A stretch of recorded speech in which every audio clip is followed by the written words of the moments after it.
maanta waxaa farxad ii ah inaan soo booqday dhowr wasaaradood iyadoo qayb ka ah barnaamijkii u dhabagalka howlaha ka socda wasaaradaha qaarkood oo aan maanta soo fuliyey. runtii wax weyn ayay ii tahay inaan soo booqdo sababtoo ah waa wax shacabka Soomaaliyeed ay nagu amaaneysteen inaan dabagalno oon ogaano waxa ka socda wasaaradaha howlaha halkay u marayaan.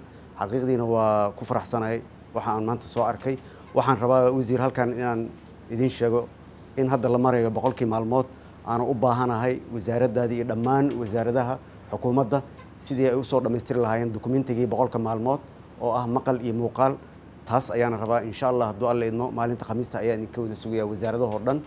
sidoo kale maadaama lagu jiro xilli doorasho waxaan shacabka Soomaaliyeed u sheegayaa farayaana dhammaan wasaaradaha xukuumaddayda in gacanna lagu shaqeeyo gacanna doorasho aan kaga shaqeyno. sidaa darteed waa inaysan labada howlood aysan istaagin.